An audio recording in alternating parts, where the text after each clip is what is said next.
There are 5 symbols that are most closely associated with the National Socialists, but you may be surprised that they were not created by them.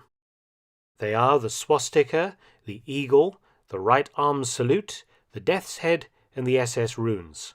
All are politically sensitive today and are banned in some countries. But what are the stories behind them? Where did they originate? And how did they end up appropriated by the Nazis? Let's begin with the most contentious, the swastika. I lived in Asia for 10 years, and I saw swastikas almost every week. They are most commonly found on religious buildings, but are used in many aspects of life in Asia. Originating in India, this remarkable symbol meant good luck until used by the Nazis. Swastika is derived from the Sanskrit word svastika, which means conducive to well-being. Many different forms of the swastika are to be found in Hinduism, Buddhism, and Jainism, all positive and spiritual symbols. In Europe, the swastika has many names. In Germany, it is called the Hakenkreuz, or hooked cross. It has represented gods such as Zeus in ancient Greece, Jupiter in the Roman Empire, and Thor in ancient Germanic religion. In North America, the swastika was commonly used for the same reason, as a positive symbol of good luck. Many Native American tribes used it, primarily the Navajo, Sioux, Hopi, and Passamaquoddy peoples. Before World War II, it was even the symbol of the United States 45th Infantry Division, worn as a shoulder patch.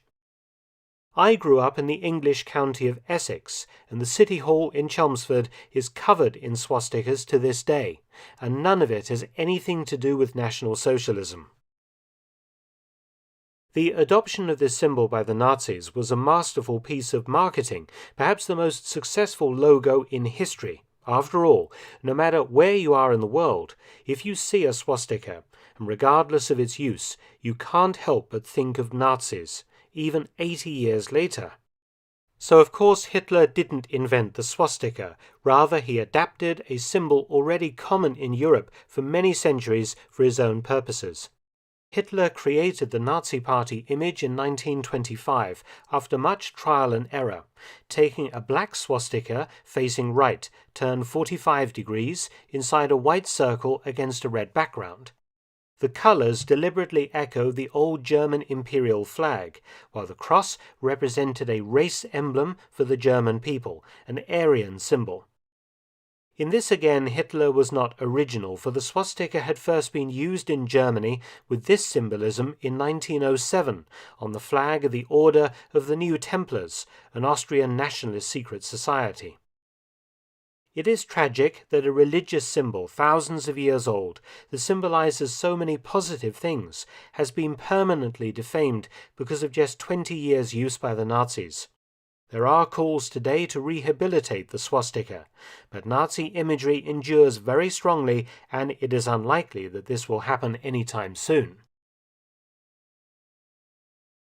Next up, we have the Nazi eagle, or Reichsadler, which is actually far older than the Third Reich period.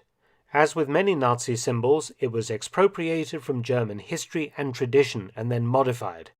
Reichsadler means imperial eagle, and the earliest examples date from the Holy Roman Empire, who themselves copied it from the Roman army's eagle standard, which represented strength and unity.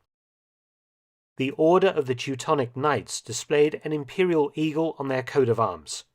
This black eagle was later used by the state of Prussia between 1466 and 1772, and then formed the basis of the arms of the Kingdom of Prussia until 1918. The Reichsadler came to be seen as the symbol of German unity.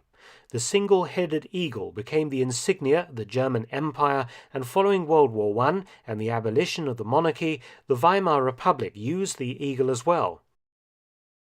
After Hitler came to power in 1933, a stylized eagle with the Nazi swastika in its talons became the official national emblem from 1935 onwards. The Nazis used 2 types of eagle. The Parteiadler, or party eagle, looking to its left shoulder, was the symbol of the NSDAP. The Reichsadler looked to its right shoulder and was a national symbol of Germany. Interestingly, in 1950, the Reichsadler was resurrected by the Federal Republic of Germany. Today called the Bundesadler, it is an official German government symbol, demonstrating that the eagle remains a central motif of German national identity right up to the present day.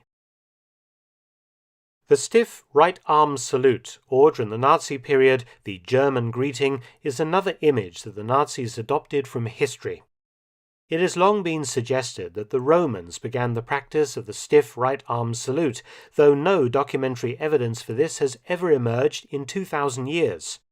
In fact, the salute was probably attributed to the Romans by the 18th century painter Jacques-Louis David, who used it in his famous painting Oath of the Horatii in 1784. During the 19th and 20th centuries, the salute was further associated with the Romans by artists and playwrights.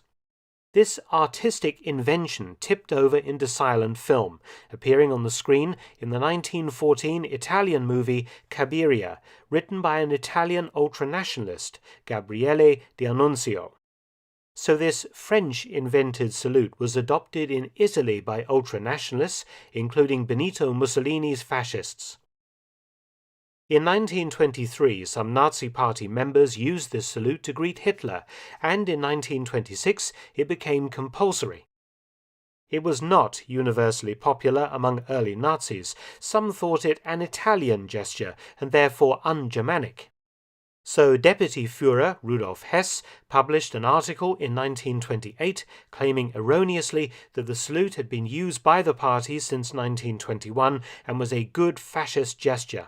From 1933, all Germans had to use this salute.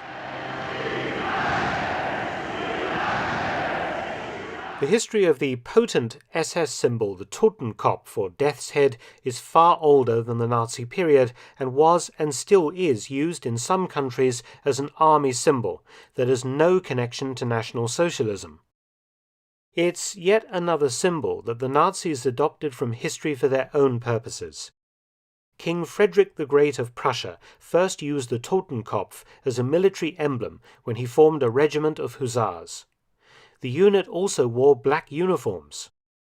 In 1809, another German state, Braunschweig or Brunswick, also formed a black uniformed hussar regiment that wore the Totenkopf. The skull badge was worn as a sign of revenge against the French. This unit fought alongside the Duke of Wellington at the Battle of Waterloo in 1815. With the creation of the German Empire, the Totenkopf continued in military service, most famously the Prussian Death's Head Hussars, an elite cavalry force. Several members of the German imperial family were members of this regiment. During World War I, the Totenkopf was again worn as a regimental badge in action. In 1919, the emblem was used by the Freikorps, right-wing German paramilitaries that fought against communism in post-war Germany. It was next used during the Weimar Republic by the 5th Cavalry Regiment, continuing the traditions of the old imperial cavalry. It first appeared in the early Nazi period as the insignia of the Stabswache, Hitler's early bodyguard unit. The unit was eventually renamed the Schutzstaffel, or SS, and continued to use the German imperial symbol on its caps. But during World War II, the Totenkopf was not only limited to the SS. The regular army's long cavalry tradition saw it also used as an army panzer uniform badge. Outside of Germany, the Death's Head is still used today. The British Army's Royal Lancers cap badge and motto form the saying "Death or Glory." The Royal Air Force's No. 100 Squadron uses a skull and crossbones symbol, while the United States Marine Corps reconnaissance battalions use it, as well as the South Korean 3rd Infantry Division. The SS, as the personification of Heinrich Himmler's pseudo-scientific Aryan supermen, employed ancient Germanic runes, attempting to draw a line back to some pagan, Northern European Germanic myths and legends. The most famous runic symbol they used was that of the SS itself, the Doppelte Siegrune.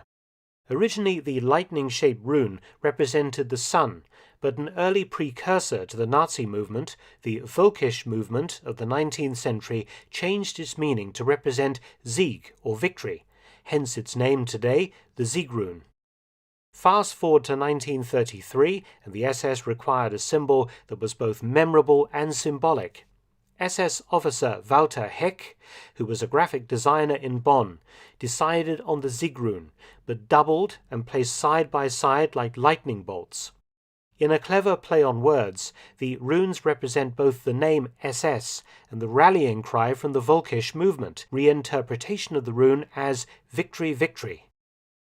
Many thanks for watching. Please subscribe and share, and also visit my audiobook channel, War Stories with Mark Felton. You can also help to support both of my channels at PayPal and Patreon, details in the description box below.